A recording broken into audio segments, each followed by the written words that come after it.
तो मैं लाजरस जी आपसे ये पूछना चाहता हूं कि कोई भी कॉरपोरेट है या कोई भी पार्टी है, वहां पर किसी भी कंपनी में या कोई भी पॉलिटिशियन पार्टी में हमें एक कंसल्टेंट की जरूरत क्यों होती है, एक एडवाइजर की हमें जरूरत क्यों होती है? इसके ऊपर थोड़ी सी रोशनी डालिए। देखो क्या होता है रंजीत जी, बेसिकली हम लोग हमेशा क्या देखते हैं, कोई एक जैसा एक पार्टी होती है या पार्टी का लीडर होता है। वो पार्टी और पार्टी का लीडर एक दूसरे में समाये हुए रहते हैं। लीडर भले वो लीडर होने के वजह से एक्चुअली उसको क्या है ना, पूरा एक बर्ड आई व्यू जैसे ऊपर से उसको पूरा दिखना चाहिए। बट प्रॉब्लम क्या है कि जैसे हम लोग मैनेजमेंट में कहते हैं, are you working in the business और are you working on the business. तो जो कुछ लोग हैं ना बिजनेस के अंदर काम करते हैं, जैसा सीईओज है या जो बिजनेस ओनर्स है, और कुछ लोग बिजनेस के ऊपर काम करते हैं। तो बिजनेस ऊपर काम करना मतलब आप बिजनेस से बाहर है। बट अक्सर क्या होता है, एक एंटरप्रेन्योर और एक बिजनेसमैन जिसने बिजनेस शुरू किया या जिसने पॉलिटिकल पार्टी का जो लीडर है, वो पार्टी के अंदर इतना समाया हुआ रहता है कि उसका वो इमोशनली पूरा अटैच्ड रहता है। और क्योंकि वो इमोशनली अटैच रहता है, वो ऑब्जेक्टिवली कोई भी चीज को देख नहीं पाते। क्यों? क्योंकि उसके दिल के एकदम करीब जो पार्टी है या कंपनी है, उसके दिल के एकदम करीब होती है।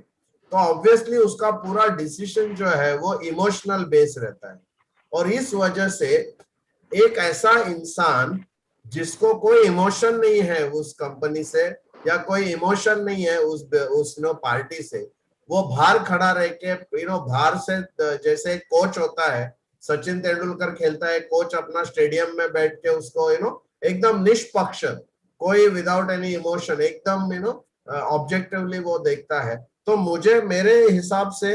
कोई भी कंपनी हो या कोई भी पॉलिटिकल पार्टी हो, उसके पास एक ऐसा ऑब्जेक्टिवली देखने वाला अगर इंसान है। मेरे को पता है कि केजरीवाल साहब को एलेक पदमसी सर जो है ना, उन्होंने उनको अपॉइंट किया था। इवन ममता बनर्जी को एलेक पदमसी सर ने कंसल्टिंग किया है उनको,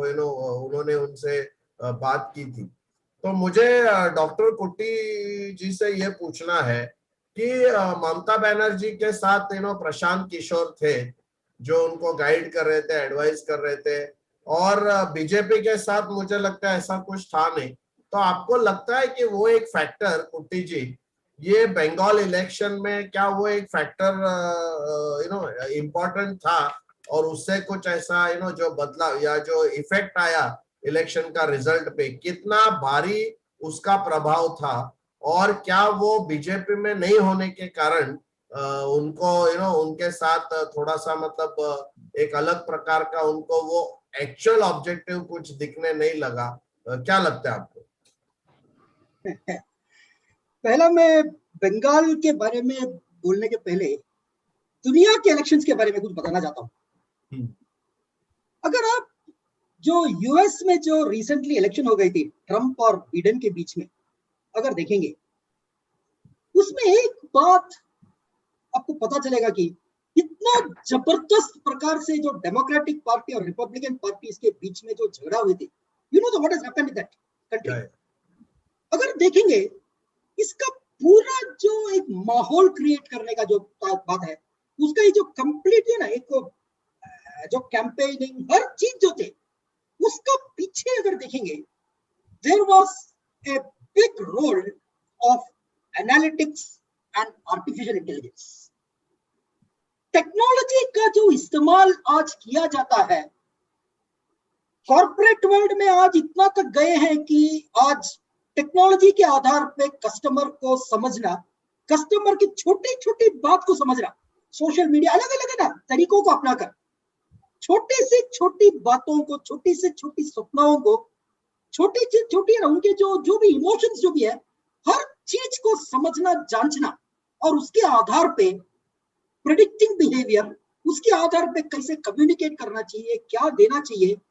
अभी ये जो एक कंप्लीट शास्त्र, क्योंकि political campaigning is no longer a matter of just समझना, पब्लिक में रोड पे जाके नारा लगाने का और है ना स्लोगनिंग करने का बात नहीं है। आज political campaigning has become a technology driven, knowledge driven part.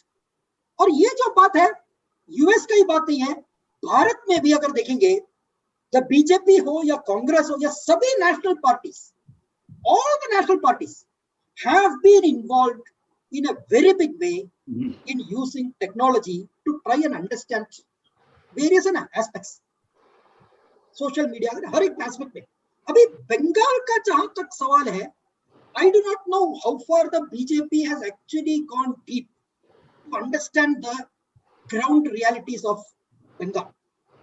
क्योंकि बरसों से उनका कितना तक वो रोल भी उतना तक रहा नहीं है, वो बाहर से आए हुए एक लोग करके दिखाई देता है। लेकिन ममता जी का अगर देखेंगे, एक बात तो क्लियर लगता है कि it was only recent, I think it was only in 2018-19 के बाद ही ममता जी रियली स्टार्टेड प्रशांत है ना जो के साथ है ना उसको अपॉइंट करना, और उसके साथ ही साथ actually what I understand is एक ground reality of what is TMC, उनकी असलियत क्या है, जनता के उसके बारे में क्या ख्याल है, वेयर आर द गैप्स, क्योंकि वो हारा भी था जो है ना लोकसभा इलेक्शंस में जो हार मिले थे, झटका मिला था। After that they really started going deeper into that, और उसी के बाद ही मेरे ख्याल से पश्चिम बंगाल में कुछ आई अंडरस्टैंड दैट ना quite a few things were started in Paschim Bengal, जैसे कि दीदी के बोले, दीदी को बताओ, ऑलमोस्ट 10 लाख जो है ना responses came from people, complaints, problems, जो मेरे जनता की तरफ से जनता को बोलने के लिए बताते हैं। सिमिलरली नेबरहुड सॉल्यूशंस का एक कांसेप्ट, दूसरा एक कांसेप्ट था, दूसरा governance of the door step, Bengali names उसका अलग अलग ही है, लेकिन इस प्रकार के कुछ प्रोग्राम्स जो कि मेरे ख्याल से पश्चिम बंगाल में as a part of this process of consulting समझने का जो है, और if you look at it management में भी यही बात आती है, there is a diagnosis of problems, analysis of the problems, उसके बाद इंटरवेंशंस करते हैं, आहिस्ता आहिस्ता इंटरवेंशंस करके you start getting deeper into the picture.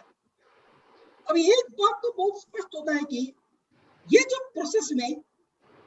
The role of an outside intervention, outside expertise, एक मैनेजमेंट का जो शास्त्र जो है, जब दीदी का एक अपना पर्सनालिटी जो ना, ममता जी का जो अपना एक पर्सनालिटी जो भी है, उसके साथ जब जुड़ गया, प्लस ये जो सोनार बंगला एंड ऑल दूसरा पोजीशनिंग का जो है, it's a combination of all these things मेरे ख्याल से, जो कि वहां पे वेस्ट बंगाल में जो जीत में उसके ना उसको मदद किया है। I do not know to what extent, even though there is a much better chance that the BJP could have had management consultancy का ना, management इसका जो है much bigger resources के लिए उसका access है, being a national party and a bigger party, लेकिन कहां तक उसका इस्तेमाल किया ये मैं नहीं बोल सकता हूं उसके बारे में। Obviously they have not succeeded with whatever they had with them. The ground realities were much better in ना ground reality जो है उसको मेरे ख्याल से much better way में ममता जी was able to use, the TMC was able to use that management expertise in a much better way, क्योंकि management expert होने से काम नहीं होता है, how do you use that expertise is also very important. तो वहां पे मेरे ख्याल से that role has been played by TMC, that's all I can say right now.